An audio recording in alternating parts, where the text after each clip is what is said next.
যে বয়সে মানুষের সংসার শুরু হওয়ার কথা, আমার কিন্তু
এত সুন্দরী। হ্যাঁ, সুন্দরী অনেকে, ছোট ছোট জামা পরে।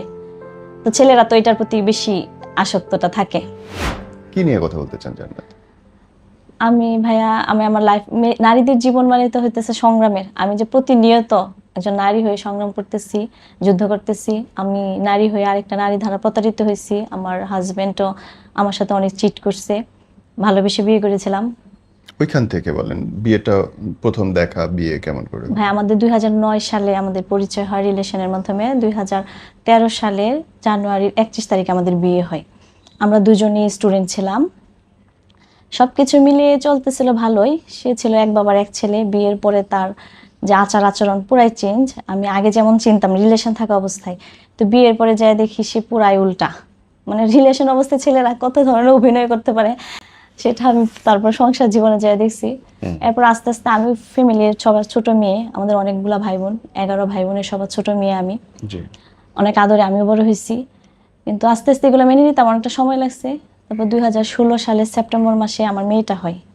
আলহামদুলিল্লাহ, তারপর অনেকটাই ভালোই ছিল। তারপরে হচ্ছে একটা সে মিথ্যা মামলায় পড়াতে আপনার নেত্রকোনা থানায় যে একটা মামলাতে হওয়ার পরে আপনার সে বাহিরে দিকে ঘোরাফেরাটা অভ্যস্ত হয়ে গেছে। মামলায় পড়লে তো পলাতক থাকতে হয়, যার ধরুন সে পরে বাহিরে একটা বাজে নেশাতেও পড়ে যায়, আড্ডাতে পড়ে যায়।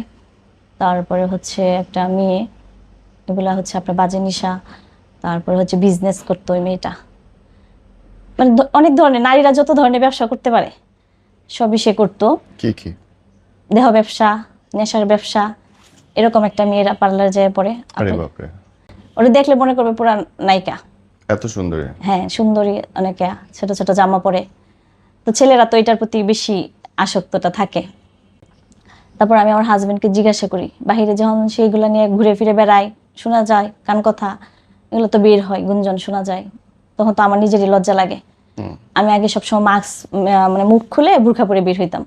কিন্তু এরকম শোনার পরে যে আমার হাজবেন্ড এরকম করে, এই আয়সা বলে ওই আয়সা বলে, বাজারে আমার বাসা, তখন থেকে আমি মাস্ক পরি।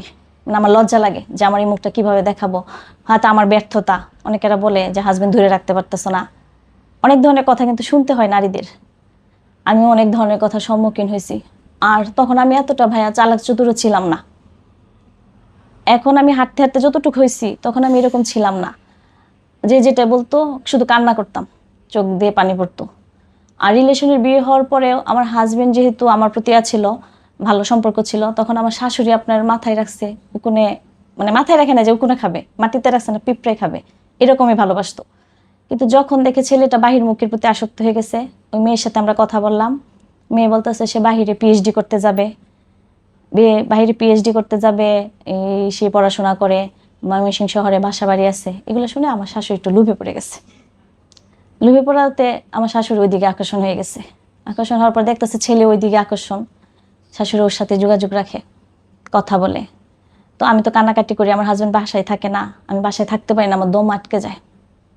মানে যে মানুষটা সবসময় বাসায় থাকে, আমরা একসাথে থাকি, এই মানুষটা যদি হঠাৎ করে না থাকে তখন কেমন অস্থিরতা লাগে। এর মধ্যে আমার বাচ্চাটা অনেক ছোট, সে বাবাকে অনেক খুঁজে। তারপরে আস্তে আস্তে দেখি আমার শাশুড়ি একটু আমার প্রতি তিক্ত, মানে ছেলে বাহিরে থেকে ওই মেয়েকে চাচ্ছে। তো একদিন আমি তাকে ডেকে আনছি, আনার পরে বলতেছি, শোনো, এত কিছু যে হচ্ছে, নোংরামি ছড়াচ্ছে, পাপও করতেছ, আর শুনতে অনেক খারাপ শোনা যাচ্ছে, সব কিছু সমাধান কিন্তু আমার কাছে আছে। সবকিছু সমাধান আমার কাছে আছে, আমি যদি সবকিছু মেনে নেই তাহলে তো আর এখানে কোনো সমস্যা হওয়ার কথা না। তো তুমি কি চাও? বলতেছে আমি একটা বিয়ে করব। তো আমি ফার্স্ট যেটা বলি যে আমার শাশুড়ি, আমার শ্বশুর মারা যাওয়ার পরে, নাতিনাতকর হওয়ার পরে উনি একটা বিয়ে করে, তো এটা করতেই পারে, যার যা চাহিদা মতো সে করতেই পারে। তার মার প্রতি তার একটা জেদ। কিন্তু আমার তো বিশ্বাস ছিল যে আমার হাজবেন্ড যাই কিছু করুক না কেন, সে কোনোদিন সেকেন্ড ম্যারেজ করবে না। কারণ এটা করার পরে যে একটা সংসারে কি প্রভাব পড়ে, বাচ্চাদের প্রতি যে মা বাবার যে একটা ঘৃণা আসে, এটা তো সে তার লাইফ দিয়ে বুঝতে পারছে। সে যাই কিছু করুক কখনো এই কাজটা করবে না। তখন সে বলতেছে আরেকটা বিয়ে করবে। তো বিয়ে করবে, ভালো কথা। কেন বিয়ে করবে? আগে আমার ত্রুটিগুলো তো বলতে হবে, কারণ আমি তো মানুষকে কি বলবো। বলতেছে যে না, তুমি আর আমার বাচ্চা হয়েছে এক পৃথিবী, তাহলে আমরা এক পৃথিবী, তাহলে আরেকটা করবা কেন? আমার একজনের সাথে জিদ আছে, একজনের সাথে আমার চ্যালেঞ্জ আছে, আমি 2টা বিয়ে করবই। পরে বলছে ঠিক আছে, তাহলে 2টা যদি বিয়ে করো কোনো সমস্যা নাই, তুমি স্ট্যাম্পে লিখিত দিবা, আমি আর আমার সন্তান এখান থেকে চলে যাব, আমি আমার বাচ্চা নিয়ে চলে যাবো, এই মুখ তোমাকেও দেখাবো না, কাউকে দেখাবো না, তুমি লিখিত দিবা যে তোমার সন্তানের প্রতি কোনো তোমার দাবি নেই। তখন বলতেছে না না, এটা কোনোভাবেই সম্ভব না, কোনোভাবেই সম্ভব না।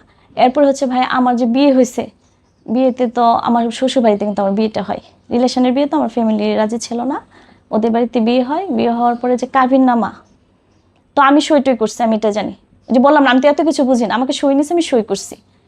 তারপরে কাজে দেখছি একটা কাগজ এনেও দিচ্ছি, বলতেছে এটা বৌমার হাতে দিবেন, ডকুমেন্ট হয়তো বা।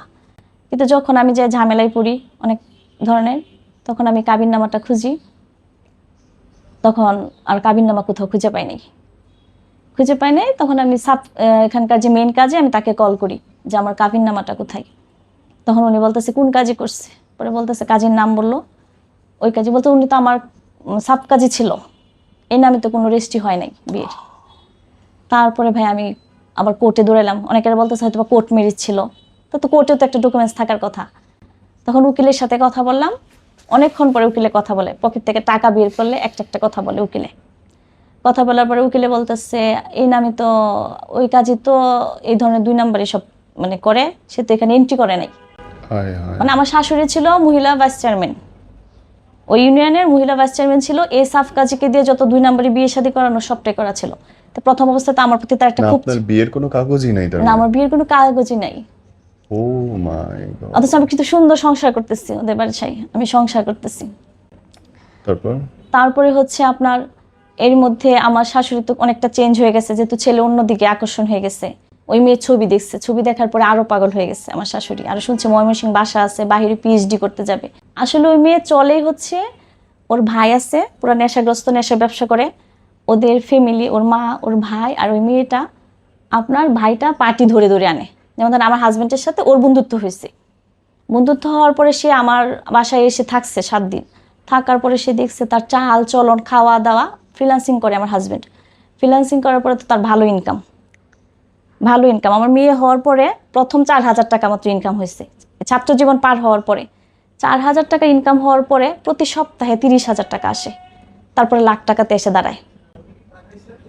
এই ছেলেটা এগুলা দেখে এরকম পেট ব্যথার কথা বলে ওদের বাসায় ডেকে নিয়ে যায়।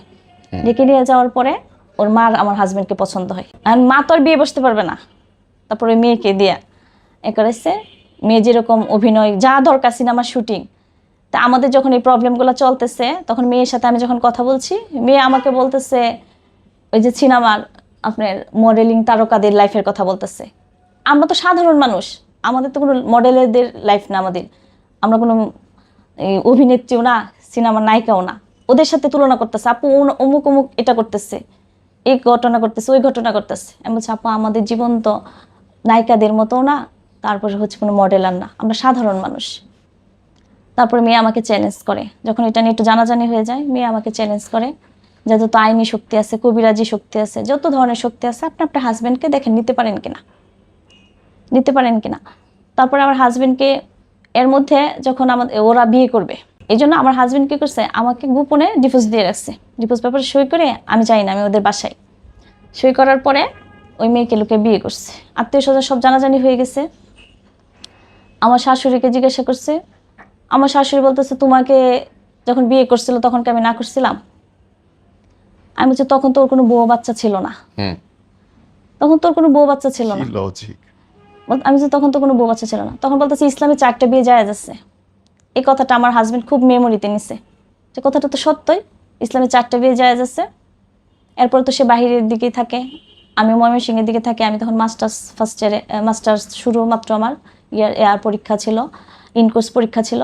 আমার শাশুড়ি আমাকে বলতেছে, আমার হাজব্যান্ড যখন বাহিরে নেশা করে ওই ছেলের সাথে মিশে নেশাগ্রস্ত হয়ে গেছে, তখন আমার শাশুড়ি বলতেছে, উনি নিজে দরজা দিয়ে উকি দিয়ে দেখতেছে, দেখার পরে বলতেছে, তোমার হাজব্যান্ড নেশা করে, তুমি কিছু বলো না কেন? আমি তো আসলে বুঝি নাই যে আমি যে স্ত্রী, আমি একটা কিছু মানে কিছু বলতে গেলে, ওর অন্যায় ধরতে গেলে যে আমার সাথে সম্পর্ক ছিন্ন হয়ে যাবে। উনি যে মা, ওনার সাথে কি সম্পর্ক কখনো ছিন্ন হবে? তখন আমি যাই বলতেছি, কি ব্যাপার, তুমি এখানে এরকম করো কেন? ওর বন্ধুদের বলতেছে, আমার বৌমা এগুলো পছন্দ করে না, আমার ছেলের বইগুলো পছন্দ করে না, তোমরা এখানে এসে আড্ডা দেও কেন, তোমরা বলে এখানে নেশা করো? ওদের বন্ধুদেরকে আমার উপরে খেপায় উঠেছে। তারপর ময়মনসিংহ ওই মেয়েকে নিয়ে যে বাসায় থাকতো ওইখানেও আমি গেলাম।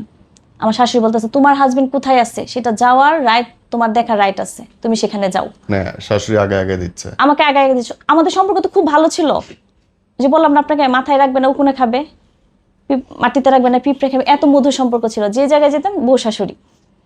তারপরে আমি ওই বাসায় গেলাম, হাতে নাতে ধরলাম। তখন আমার শাশুড়ির সাথে যখন তার ছেলে বলতেছে, ওই ছেলেকে আবার খুব ভয় পায়, ওই সেকেন্ড ম্যারেজ করার পরে ছেলের বাসায় থাকে, ছেলের কথা শুনতে হয়। ওই ছেলে বলতেছে, আম্মা এখানে আসতো কেন? আমাকে তো পুরো আমার শাশুড়ি শাসন শুরু করে দিচ্ছে, তোমার কত বড় সাহস, আমাকে কেন নিয়ে গেছো না, এত বড় সাহস কেন, তুমি একা একা কেন গেছো? আপনি না বললেন আমার স্বামী কোথায় আছে সেটা আমার দেখার দায়িত্ব আছে, সেই জন্য তো আমি গেলাম, আমি ময়মনসিংহ ছিলাম এই জন্য গেলাম। এটা নিয়ে খুব অবস্থা খারাপ, আমার হাজব্যান্ড আমাকে ছেড়েই দিবে, সম্পর্ক রাখবেই না। আমার শাশুড়ি এই সুযোগ কি করছে, ঝামেলাটা তাড়াতাড়ি শেষ করার জন্য আমার ভাইদেরকে জানাই দিছে, ভাইদেরকে ফোন দিছে। তা আমার ভাইরা তো আগে থেকে একটা রাগ আমার প্রতি ছিল, রিলেশনের বিয়ে, আর যদি শুনে এরকম ক্যারেক্টারলেস, এখানে কোনো বোনকে রাখবে, ভালো ফ্যামিলি রাখবে না, আমার তো ওই ভয়টাই সবসময় কাজ করতো, যে আমার ভাইকে আমি জানাবো না, যাই কিছুই হোক, ভালো সম্পর্ক, হ্যাঁ হ্যাঁ জানালে নিয়ে যাবে, সম্পর্ক শেষ করে দিবে, ওই আগে এটা হবে। তা আমি তো চাচ্ছি যে না, সবকিছুর পরে আমি ভালোটা আমার ভাইদেরকে শোনাই, যে আমি না হ্যাপি আছি। তারপরে ভাইয়া সে তো ডিভোর্স পেপারে এরকম সই দিচ্ছে, দেওয়ার পরে আমি যখন জানছি, আমার কাছে সে আমাকে একটা রুমে ডেকে নিছে, নিয়ে আসার পর বল, দেখো আমি একটা ভুল করে ফেলছি, আমি যে তোমাকে এই সংসারে রাখি এখান থেকে তাড়ানোর ক্ষমতা কারো নাই, কিন্তু আমি যদি তোমাকে দৌড়াই দিই সংসার করানোর ক্ষমতা কারো নাই। আমি বলছি হ্যাঁ তা তো অবশ্যই। বলতেছে, আমি তো একটা পেপারে সই করছি, আমার একজন বিশ্বস্ত আমাকে বলছে যে তুমি যে মেনে নিচ্ছ না আমি আরেকটা বিয়ে করব, এটা করলেই তুমি নাকি রাজি হয়ে যাবা, রাজি হওয়ার পর আমি কাগজটা উজ্জ্ব করে ফেলবো। কিন্তু আমি আচ্ছা, আমি তো অনেক কানাকাটি করতেছি, পেপার আমার গ্রামের বাড়ির ঠিকানা চলে গেছে। তারপর সে আমার সাথে গেছে, যে পেপারটা আছে, বলতেছে যার যার যেখানে হাত পা পায়ে ধরা দরকার আমি সবার কাছে ক্ষমা চাইবো, যে এরকম ভুল আর হবে না। তখন আমার ভাই বলতেছে যে কি এটা পেপার এসে, ভাই দেখেন এখানে তালাক কথাগুলো লিখা আছে হাতে, আমি এগুলা মনে কর্মে যাই না, আমি ওকে ডিভোর্স দিই নাই। 2-4 জন লোকের সামনে বলতেছে আমি ওরে মনে কর্মে ডিভোর্স আমি দিই নাই, এটা আমাদের একটা ভুল বোঝাবুঝি ছিল। আচ্ছা যাই হয়েছে, পরে বলতেছে তাহলে তোমাদের তো কাবিন নামাটা নষ্ট হয়ে গেছে, তাহলে তোমরা আরেকটা কাবিন করে নিও। তখন আমি তো অনেক বুকা ভাইয়া, তখন আমি বলতেছি যে কাবিন নামা দিয়ে কি হবে, যদি আমাদের হাজবেন্ড ওয়াইফের সম্পর্ক যদি ইসলামিক ভাবে থাকে আমি তাতেই খুশি, আমার কাবিন নামা লাগবে না। কারণ আমার যখন বিয়ে হয়, ওদের বাসায় বিয়ে হয়, বিয়ের কাবিন দিবে আমার পক্ষ থেকে যে গার্ডিয়ান, সে 5 লক্ষ টাকা কাবিন দিবে, আর ওরা দিবে 3 লক্ষ টাকা কাবিন। এগুলো নিয়ে অনেক কথা কাটাকাটি হচ্ছে। তখন ওরে জিজ্ঞাসা করতে চাচ্ছে, যার বিয়ে তাকে জিজ্ঞাসা করি, তখন ওরে জিজ্ঞাসা করছে কত টাকা কাবিন। তখন ও কি করছে, আমাকে পাশের রুমে ডেকে নিছে, নেওয়ার পরে বলতেছে আচ্ছা কাবিনের টাকাটা কি এখনই দিয়ে দিতে হবে? আমি যে না, এটা জীবনে দিতে হয়, ইসলামিক এতে শিখে দিতে হয়। তখন সে বলতেছে আমি 1 কোটি টাকা কাবিন দিব। আমি তো শুনে ভাই পুরো অবাক। এই কথাটা যদি সে যে ভরা মজলিসে বলে যে আমি 1 কোটি টাকা কাবিন দিব, এমনিতে তো সবার ধারণা যে এগুলা বিয়ে টিকে না। আমি বলছি না, কাবিন 1 টাকা দেওয়া, যা সংসার টিকে 1 টাকা দেও টিকে, আর যা না টিকে কোটি টাকা দেও টিকে না। তখন সে বলতেছে ঠিক আছে, খুব ভালো কথা বলছো, আমি কাবিনের বিষয়ে কিছু জানি না। 3 লক্ষ টাকা যে কাবিন কাগজ তো করছি, কিন্তু এটা ভুয়া কাগজ, এটা তো আমি জানি না। তারপরে আমাকে সে বাসায় নিয়ে গেছে, আমি তো সংসার, সে বলতেছে কাগজপত্র পাঠাবে না, ভুল টুল মাপ চাইছে, ইসলামিকে যেহেতু আমাদের সম্পর্ক আছে, আমার কাবিন নামার কোনো প্রয়োজন নেই। এর মধ্যে সে লুকায় ওই মেয়েকে বিয়ে করছে, ওই যে আমার এটা গোপন রেখে ওই মেয়েকে বিয়ে করছে, যাতে আমার শাশুড়ি খুব তো চালাক চতুর মহিলা, ভাইস চেয়ারম্যান ছিল, উনি তো জানে যে পরবর্তীতে আমার ফ্যামিলিটা জানলে আইনি হয়তো পদক্ষেপ নিবে, নেওয়ার পরে হয়তো ছেলের উপর এটা পানিশমেন্টে আসবে, তখন দেখাবে সে ডিভোর্স দিয়ে দিচ্ছে, এই যে ডিভোর্স নামা আছে। তা আমার ডিভোর্স নামা আছে, তাহলে আমার কাবিন নামাটা কোথায়? তারপর ভেবে অনেকদিন কেটে যায়, ও তো বাইরে থাকে, আমার শাশুড়ি উঠতে বসতে আমার সাথে খুব খারাপ ব্যবহার করে, যেগুলো আগে করে নাই, কারণ আমরা 2 জন স্টুডেন্ট ছিলাম, ওনার টাকা দিয়ে আমরা চলতাম, খাইতাম, উনি ওই সবগুলো খোটা দেয়। ওনার আত্মীয় স্বজনের বাড়িতে যায় বলছে যে ছেলের বউ আমাকে ভাত দেয় না, রান্না করে না, এন তেন, মানে ছেলের দোষ বাবার বাড়িতে কিভাবে বলবে। তখন আমার খালু শ্বশুর ছিল, উনি মারা গেছে, বেহেস্তে নসিব করুক। উনি বলতেছে আপনার ছেলের এখন ক্যারেক্টার প্রবলেম হয়ে গেছে, এই জন্য বলতেছেন যে আপনার ছেলে বউ ভালো না। 5 বছর যে বউ সংসার করছে, আপনার মুখের কথায় ওদের গ্রামের বাড়িতে আপনি নিজের মুখে প্রশংসা করে রাখছেন, এখন তো ইচ্ছা করলে ওইখানে যা বলতে পারবেন না যে আমার ছেলের বউ ভালো না, কারণ বাজার থেকে সব খবর পাওয়া যায় ছেলের বউ কেমন। মানে আমার শ্বশুর বাড়িতে, মানে আমরা বাজারে থাকতাম গ্রামের বাড়িতে, ওইখানে আমার শাশুড়ির মুখে সব জায়গায় আমার খুব মানে বউ ভালো, এন তেন করা। এখন হঠাৎ করে ছেলে খারাপ হয়ে গেছে, এগুলো তো বাজারে খবর ছড়ায়। এখন হঠাৎ করে যদি বলে যে না ছেলে ভালো না, তাহলে সবাই তো বুঝতেই পারবে যে ছেলে ক্যারেক্টার খারাপ। এখন বলতেছে বউ ভালো না, বউ এন তেন অনেক কিছু বলতেছে। পরে আমার খালা শ্বশুর আবার এই কথাগুলো বলে চলে গেছে। কিছুদিন পরে উনিও মারা গেছে। মারা যাওয়ার পরে এখন তো আমি তো এই দিন আমার ফ্যামিলিতে কিছুই জানাই নাই। এর মধ্যে আমার খালু শ্বশুর যখন মারা গেছে, তখন আমার আম্মা আসছে, আমার ভাই আসছে, এসে দেখে ভাই আমি শুকে এতটুকু হয়েছি, আমার চাপা চোপাগুলো একদম চলে গেছে। এর মধ্যে আমার ছোট বাচ্চা বুকে দুধও ভালোভাবে পায় না, বাচ্চার কোনো খোঁজ খবরই সে নেয় না, সে তো বাহিরে ওই মেয়ের ধাঁধা দিতেছে, রঙিন স্বপ্ন দেখে, বুঝেন না। তখন আমার ভাই বলতেছে ও তো ভালো নেই আম্মা, কিছু হয়েছে কিছু হয়েছে, বলতেছে যে ছোট বাচ্চা বিরক্ত করে ঘুমাইতে পারে না, এই জন্য হয়তো এরকম হয়েছে। পরে একদিন আমি কান্না করতেছে, এই আমার ফ্যামিলি, আমার আম্মা জানলো। তারপর আম্মা খোঁজ খবর নেই। এভাবে চাইছিলাম আজকে ধরে থাকুক, সে যতই বাহিরে ঘুরুক, ঘুরে ফিরে কিন্তু ঘরে আসবে। ঘরে আসলে তো অবশ্যই আমাদের সংসারটা ঠিক হবে। আমার মামা শ্বশুর বুঝায় রেখে গেছে, আমার শাশুড়িকে জিজ্ঞাসা করছে যে ছেলে কি চায়। আমার শাশুড়ি বলতেছে যে তোর ছেলে এখন কি চায়। শাশুড়ি ভুলটা আস্তে আস্তে বুঝতে পারতেছে। আমার ননা শেষে বলতেছে যে আম্মা আমার ভাই কিন্তু খারাপ মেয়ের পাল্লায় পড়ে গেছে, আজ হোক কাল হোক ঘুরে কিন্তু আসবে, আমাকেই খুঁজবে, ওরকেই খুঁজবে, আর আদিবাকেই খুঁজবে, তার মেয়েকেই খুঁজবে। তখন আপনি কি জবাব দিবেন? আপনি যে ওর সাথে খারাপ ব্যবহার করেন, এগুলো আবার আমার ননদ আমার ননাসকে বলে যে ভাইয়া তো আম্মা তো ভাবির সাথে খারাপ ব্যবহার করে। তখন তো শাশুড়ির ভিতরে একটু অনুশোচনা আসে। তারপর আস্তে আস্তে সবাই যখন জানাইতেছে যে মেয়ে তো খারাপ, এই মেয়ের 4-5টা বিয়ে হয়েছে, মেয়ের অনেকগুলো বিয়ে হয়েছে, আপনি বুঝতে পারবেন না। পরে বলতেছে আমার মামা শ্বশুরকে ডাকা আনছে, আনার পরে আমার মামা শ্বশুর আমাকে বলতেছে বৌমা কি হয়েছে, শোনো শ্যামগঞ্জ আর হচ্ছে কাশীগঞ্জ খুব বেশি দূরে না, মানে শ্যামগঞ্জ হচ্ছে আমার বাসা আর কাশীগঞ্জ হচ্ছে আমার মামা শ্বশুরের বাসা, বাজারে আসলে এক বাজারে আরেক বাজারে খবর পাওয়া যায়। তখন বলতেছে আমার বোন কেমন সেটা কিন্তু আমি জানি, তুমি বলো তোমাকে আমার বোন খুব অত্যাচার করে। তখন আমার মামা শ্বশুরে আমি বলছি মামা সবকিছুর পরেও আমার শাশুড়ি চাচ্ছে তার ছেলে ঘরে ফিরে আসুক, আমারও চাও আমার স্বামী ঘরে ফিরে আসুক, আমাদের দুজনের চাও এক হয়ে গেছে, এখন আমি চাই আমার স্বামী ঘরে ফিরে আসুক। ফিরেছিল বলতে আমার শাশুড়িকে জিজ্ঞাসা করছে, আমার শাশুড়ি বলতেছে সে কি চায়, তোর ছেলে কি চায়। তখন বলতেছে ও তো বলতেছে আমার কথা বলতেছে, আমাদের যখন বিয়েটা হয় তখন আমরা মানে নামাজ কালাম পড়ি, তাহাজ্জুদ সহ ভাইয়া পড়ি, বলতেছে ও তো ভালো মেয়ে, সংসার করার মতো মেয়ে, কিন্তু ওকে এখন ভালো লাগে না। আর হচ্ছে ওই মেয়েটা নিজের খাবারের জন্য, দামি পোশাকের জন্য নিজের শরীর বিক্রি করে দিতে পারে, কিন্তু ওরে আমার খুব ভালো লাগে। তখন আমার মামা শ্বশুর বলতেছে, হাসতেছে, শোন যা বুঝার বুঝ হয়ে গেছে, গরু যখন ছুটা পড়ে, বাধা গরু ছুটা যখন থাকে তখন দেখবি গরু বাহিরে খাইতে থাকে, কিন্তু শেষে এসে নিজের চারিতে খায়। এখন বউ ভালো লাগতেছে না, বউ বাচ্চাই ভালো লাগবে, ঘুরে ফিরে আসবেই। কিছুদিন পর আমার মামা শ্বশুরটা মারা গেল। মারা যাওয়ার পরে আমি তো এমন ময়মনসিংহ থেকে ও থাকে না, বাসায় অস্থিরতা লাগে, আবার শাশুড়ি যে ছেলের জন্য খারাপ লাগে, ছেলে ফিরে আসে না, ছেলে আসলে ওই মেয়ে নিয়ে আসবে আমি মাইনে নিলে। আমার আপনি কি পরে মেনে নিছিলেন?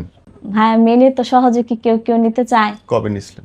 ভাই মেনে নিচ্ছি বলতে যখন অনেকদিন পরেই তো ভাই বলছি যে সমস্যা নাই, আমাদের সাথে তুমি থাকো, আমরা দূরে থাকবো, কিন্তু আমার বাচ্চা এটা দেখে বড় হবে না, কারণ আমি তো জানতেছি ওই মেয়ে ভালো না, এটার সাথে থাকতে থাকতে তো আমার মেয়েকে দিয়েও খারাপ কিছু করায় ফেলবে। এই জন্য আমি বলছি যে ওটা ওর মতো থাকবে, আমরা আমাদের মতো থাকি, তুমি আমাদের কাছে আসো, আলাদা জায়গায় থাকবে, আলাদা জায়গায় থাকো। ওকে। পরে ভাইয়া ওই যে আমার বাচ্চার যখন নিবন্ধন করাবো, আপনার ওর সাথে তো কোনো যোগাযোগ নেই, ওই এর মধ্যে ভাইয়া সে আবার একটা মিথ্যা, আবার গরিপুর আমার বাসা তো যেখানে, ওইখানে ওই মেয়ের বাসা থেকে পুলিশ ধরে নিয়ে গেছে। আচ্ছা। এলাকায় যে আগে অনেক ছেলেরা আসা যাওয়া করতো, ওই ছেলেটা আসা যাওয়া করতে পারতেছে না আমার হাজবেন্ডের জন্য, তখন ওরা পুলিশকে কমপ্লেন দেয় যে বাসায় এরকম বাজে আড্ডা হয়। তারপর এখান থেকে পুলিশ ধরে নিয়ে যায়। তো সবাই বলতেছে, আমার শাশুড়ি থানায় যায় বলতেছে, হ্যাঁ পুলিশ কেউ কেউ নাকি বলতেছে বড় বউ এগুলা করাইছে, তো বড় বউ তো আমি, তার মানে আমি করাইছি এগুলা। তো এই যে আমার প্রতি আমার স্বামীর যে একটা বিশ্বাস তিক্ততা চলে আসছে, রাগান্বিত খুব বেশি হয়ে গেছে, এই যে ভুল একটা বুঝা শুরু হচ্ছে, কারণ সে দুনিয়া একদিকে, তার মা একদিকে, মা যে কথাটা বলবে, মাকে বলছে যে তুমি তথ্য নেও, আমি এটা বলে রেখে আসছি যে শোনো তোমাকে শাস্তি দিলে মিথ্যা বলে পুলিশ দিয়ে লুকায় চুরি করে তো আমার পুলিশ দিয়ে ধরে নিতে হয় না। Right. আমার বাচ্চা আছে, আমি আমার অধিকারের জন্য তো আমি এমনি পারি। তোমাকে পুলিশ ধরে নিতে পারি। আমার তো অভিনয় করার প্রয়োজন নাই, মিথ্যা বলার দরকার নেই। ওই বাসা থেকে ধরে নেই, মানে আমার উপরে যেতে ধুসটা আসে। এরপরে কিন্তু আস্তে আস্তে তারা জানতে পারছে, জানতে পারার পরে ভাই যে ওইটাতে আমি একটা খুবই দোষারোপ হয়ে গেছি। দোষারোপ হয়ে যাওয়ার পরে আমার এইভাবে অনেকদিন কেটে গেছে, কোনো যোগাযোগ করি নাই। আমি যখন জেলখানার সামনে যাই, সে আমার তালাক দিয়ে দিবে মুখে। তখন তো ভাই আমি ইসলামটা অনেক মানি, যে মুখে তালাকটা হয়ে গেলে তো আমার সম্পর্ক একেবারে শেষ হয়ে যাবে।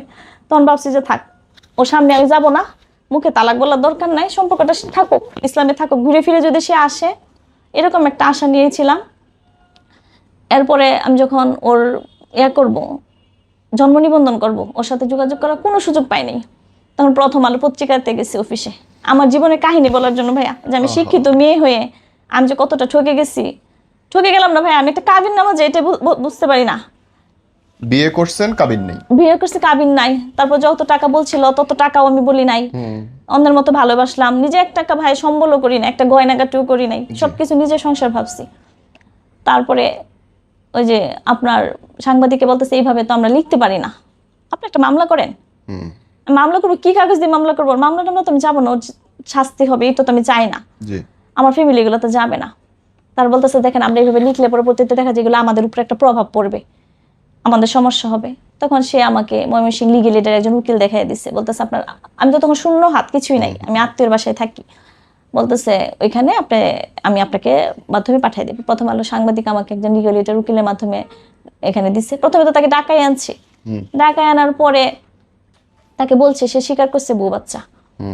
স্বীকার করার পরে ভাই আমি দিন ঢাকা, শাটডাউন যে ছিল না ভাইয়া, শাটডাউন 30 তারিখ কি মাসে জানি, শাটডাউন যে একবারই তো হয়েছিল শাটডাউন, তখন আমি ঢাকাতে ছিলাম। সেই ঢাকাতে থাকা অবস্থায় আমি তো যেতে পারি নাই, মানে মামলায় হাজিরা দেওয়ার জন্য। আমি চাইছি যে আসো, কথা বলুক, সে আমাকে রাখবে কি রাখবে না, একটা কথা হয়ে যাক। তখন তাকে বলার পরে সে স্বীকার করার পরে বলতে, উকিলে মনে বলছে তার সাথে দেখা করার জন্য। কত তারিখ দিছে, এদিন দেখা করতে আসার সময় ময়মনসিংহ ব্রিজে ছিনতাইকারী ওই মেয়েকে নিয়ে যে আসছে, বলছে তোমার আগের ওয়াইফ্রেন্ড, ওই মেয়েকে নিয়ে যাওয়ার সময় মেয়ে যে ছোট ছোট জামা কাপড় পরে, মেয়েকে জানি যে আপনার হকারগুলা থাকে না, এই হকারগুলা জানি কি বলছে, পরে ও গেছে মারতে, ওই মেয়েটা জানি কি বলছে, পরে আমার হাজবেন্ড গেছে মারার জন্য। ছেলেদের তো অনেক জিদ, ওরা কাকে ফোন দিছে, ওদের একটা গ্যাং এক মাইক্রো করে আসছে।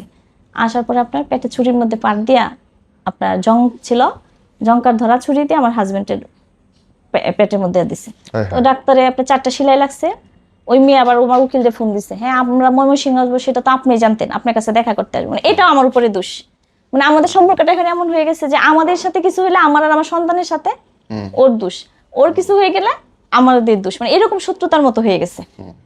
কিন্তু আমি একটা বিশ্বাস করি, যতই আমার মানে হোক, আমার হাজবেন্ড কোনোদিন আমার সে নিজের থেকে ক্ষতি করবে না, কারণ আমার সন্তানের তো সে ক্ষতি চাইবে না। হয়তো সে আমাদের সাথে যোগাযোগ করে না, আমার সন্তানের খোঁজ খবর নেয় না, কিন্তু এরকম ক্ষতি আমি মানে করলেও আমি বিশ্বাস করবো না, এরকমটা আমার বিশ্বাসটা। কিন্তু সে তো ওটা, ওরা ফ্যামিলি, ওরা সবাই এটাই বিশ্বাস করে নিচ্ছে, ওই মেয়ে এটাই বলতেছে বারবার। এর মধ্যে আবার তারপরে তো অনেকদিন পরে কোর্টে যখন গেল, তখন যে কাবিনের টাকা নিয়ে বলতেছে, আমার কথা হচ্ছে আমি তো সংসার করব, আমার যেটা সেটার মধ্যে থাকবো, এই জন্য আমি বলছি না এত টাকা দিব, টাকাটা দিলে তো আমার শেষ হয়ে যাবে, এটা তো আমি বলতে পারতেছি না। আমি বলছি না, আমার যেটা প্রাপ্য সেটাই দিতে হবে, আর নাহলে আমি সংসার চাই।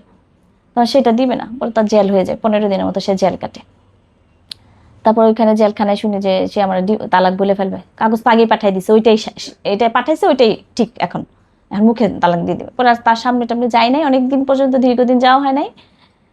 না যাওয়ার পরে ভাই এইভাবেই হঠাৎ করে সে যে মামলাগুলো প্রায় আমার ফেভারে চলে আসছে, নারী শিশুর মামলা তো, জজে আপনার আমাদেরকে আলাদা রুমে ডাকে নিছে, নিয়ে বুঝাইছে, বলতেছে ওই মেয়ে ওই মেয়ের মতো থাকবে, আর এই সংসার এইভাবে থাকবে, তোর কি সমস্যা, মানে এলাকার তো জজ সবাইকে চিনে। জজে বলতেছে তুই তুই করে বলতেছে, একদম ছোট ভাইয়ের মতো, তুই ভয় পেতেছস, তুই তো কারে ভয় পেতেছ, আমার আম্মা মেনে নিবে না, তোর আম্মা মেনে নিবে না আমি বুঝবো, আরে বেটা আমাদের কি মা নাই, মা আছে বউ আছে, দুইটাই তো টেকেল দিই, এইখানে বাচ্চা আছে, তুই ওকে আলাদাভাবে রাখবি, ওর খোঁজ খবর নিবি, ওদের কাছে আসবি, আর ওই মেয়ে ওর কাছে থাকবে, আর ওই মেয়ে যদি কোনো ঝামেলা করে তুই ভয় পেতেছস, ওর লোকজন আছে, ওইটাও আমরা দেখবো।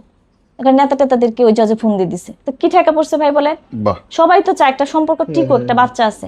ওই জজে ওইখানকার নেতাকে ফোন দিছে যে ভাই এই বিষয়ে, ভালো লাগলো যে উনি শুধু বিচার না, একটা হ্যাঁ হ্যাঁ ভাই পরিবার ঠিক করার জন্য ব্যক্তিগতভাবে চেষ্টা হ্যাঁ করছেন। ব্যক্তিগতভাবে যখনই বলতেছে স্যালুট ম্যান।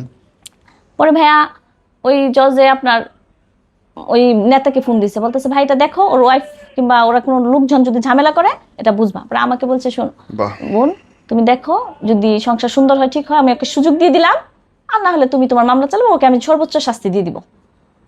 এর মধ্যে আমার হাজবেন্ড সবাই যখন তাকে বুঝাইতেছে, বুঝানোর পরে সে কি করছে, আমার সাথে আসছে আলাদাভাবে লুকিয়ে দেখা করার জন্য।